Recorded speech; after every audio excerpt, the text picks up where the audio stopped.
Olá, bem-vindas, bem-vindos. Uma guerra traz inúmeras consequências devastadoras, mas o meio ambiente é talvez a mais silenciosa. Quando sabemos sobre um conflito armado, somos informados da quantidade de vítimas, das cidades destruídas, do tipo de armas utilizadas e sobre os avanços e recuos dos militares no terreno. No entanto, o impacto que as guerras têm no ambiente não costuma ser uma notícia particularmente importante, apesar de terem um efeito catastrófico.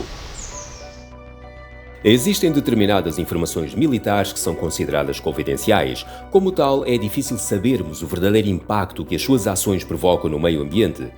E para acrescentar, esse impacto vai muito além do momento do conflito armado. Temos também de incluir os treinos dos militares, os testes de armas, o fabrico dos aviões e dos tanques e o descarte de material obsoleto, entre outros aspectos.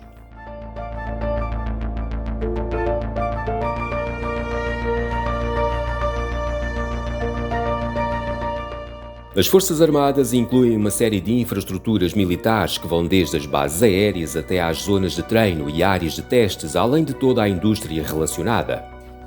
E claro, temos também os aviões, os helicópteros, os navios, os tanques e todo um conjunto de veículos que fazem parte do esforço militar. Para alimentar tudo isto é necessária energia, é necessário combustível.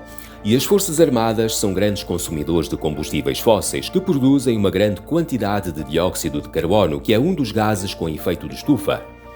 E esse facto faz com que o efeito de estufa que existe naturalmente no nosso planeta seja aumentado, tendo como consequência o aquecimento global. As emissões de dióxido de carbono produzidas pelas Forças Armadas dos diversos países não são contabilizadas ou estão incompletas. Como tal, é apenas possível estimar os valores em causa. E calcula-se que as atividades militares sejam responsáveis por cerca de 5% das emissões globais de dióxido de carbono.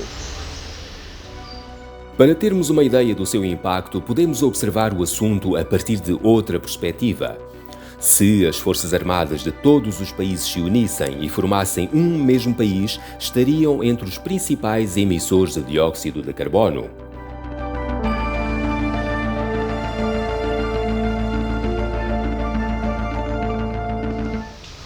Durante várias décadas, entre 1918 e os anos 70 do século passado, e possivelmente até mais recentemente, os oceanos foram o lugar de eleição para o descarte de munições químicas e convencionais que se tornaram obsoletas ou que não foram utilizadas.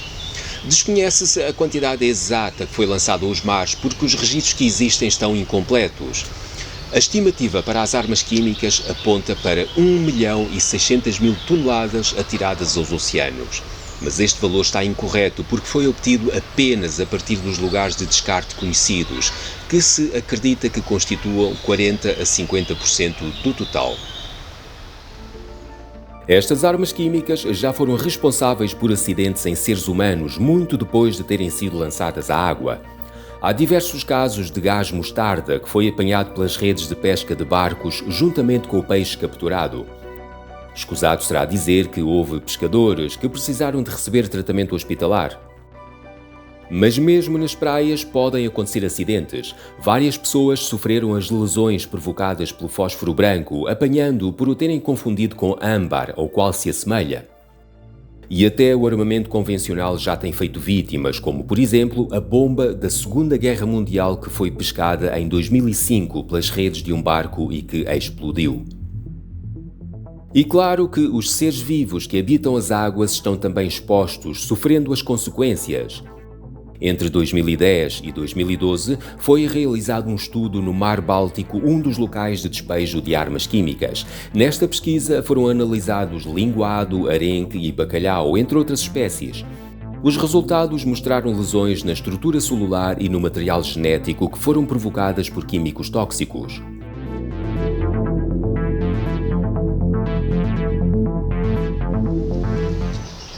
A preparação para a guerra é uma parte indispensável do processo militar e ocorre em zonas específicas do nosso planeta. Desconhece-se a área total de zonas de treino militar a nível global, mas pensa-se que constituam 5 a 6% da superfície terrestre. As zonas de treino militar costumam estar vedadas a outras atividades humanas, tais como a agricultura ou a criação de zonas residenciais, comerciais ou industriais, que causam a erosão dos solos e a destruição dos ecossistemas. Como consequência, algumas das áreas de treino militar tendem a possuir uma biodiversidade maior do que a que encontramos em regiões povoadas e utilizadas para outros fins. Mas este facto positivo não é suficiente para adornar o assunto, porque mesmo que uma zona de treino ou uma base militar seja suficientemente extensa e que permita albergar espécies em vias de extinção, como acontece em alguns casos, os efeitos da presença de atividade militar são prejudiciais.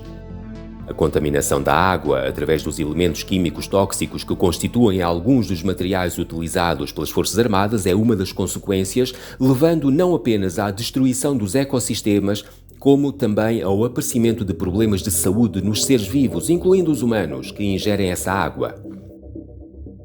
O treino com munições reais tem, obviamente, impacto no ambiente. Altera a paisagem, destrói a vegetação e, acidentalmente, mata seres vivos que vivem na área.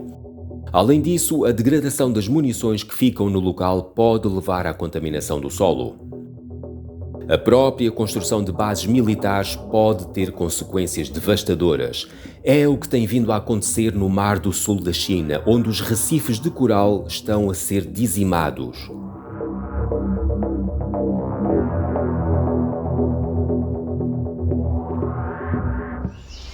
A destruição de indústrias e de outras infraestruturas, com o consequente derramamento de material tóxico, é uma constante durante as guerras. E um dos resultados é a possibilidade de contaminação da água e do solo, criando os efeitos nefastos associados a esse derramamento. Em 1991, durante a Guerra do Golfo, mais de 600 poços de petróleo foram incendiados, ardendo durante 10 meses. O fumo e o derramamento de petróleo tiveram um impacto devastador no meio ambiente.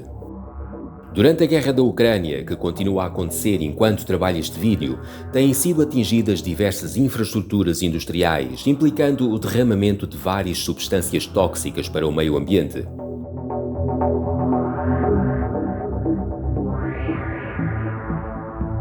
As guerras desenrolam-se em cidades, mas também fora delas, em áreas não urbanizadas. E claro que as bombas, os mísseis e as balas lançadas de parte a parte são uma causa para a chacina de espécies de animais e vegetais. Há, porém, outro fator comum a ter em conta: as populações humanas em fuga. Durante uma guerra, é frequente os serviços e outras infraestruturas de um país ou de uma região entrarem em colapso. O comércio encerra e a distribuição de eletricidade e de água torna-se precária ou inexistente. Além disso, a proximidade dos confrontos coloca em perigo os habitantes de um determinado local. Deixa, portanto, de haver condições de segurança e de estabilidade para as populações. É por isso natural que haja seres humanos em fuga, afastando-se das zonas em conflito. Durante a fuga, estas pessoas encontram condições precárias, levando-as a agir pela sua própria sobrevivência. Assim, a caça de animais para alimento e o abate de árvores para a obtenção de madeira são comuns. Em 1994, durante a Guerra Civil do Ruanda, o Parque Nacional de Akagera recebeu refugiados de guerra. Como resultado, 25% da floresta do parque foi destruída e os rinocerontes e os leões foram levados à extinção no local.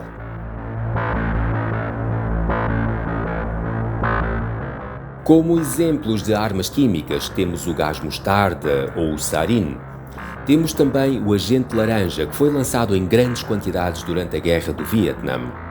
Apesar do agente laranja poder ser considerado um herbicida, não apenas arrasou a vegetação, como também infligiu inúmeras fatalidades, criando problemas de saúde nos seres vivos que habitavam a região, não excluindo os seres humanos. Tal como as armas químicas, também as nucleares são fatais para a biodiversidade, contaminando a água e o solo e arrasando os ecossistemas. E acrescentando às vezes que foram utilizadas durante os conflitos armados, sabemos que desde os anos 40 do século XX até à atualidade já foram efetuados globalmente mais de 2.000 testes de armas nucleares, com as consequências para a vida e para a saúde que implicam. Mesmo após o término de uma guerra, a região afetada não se torna segura porque há sempre equipamento militar deixado nas zonas de confronto. Temos como exemplos as minas terrestres e as bombas que não explodiram e que continuam a ser uma ameaça letal para diversas espécies de seres vivos, várias décadas depois do fim de uma guerra. Este vídeo mostra apenas um pequeno resumo das consequências devastadoras que as atividades militares têm no meio ambiente. Idealmente, eu estaria agora a dizer que o que acabamos de ver faz parte de um passado longínquo da humanidade.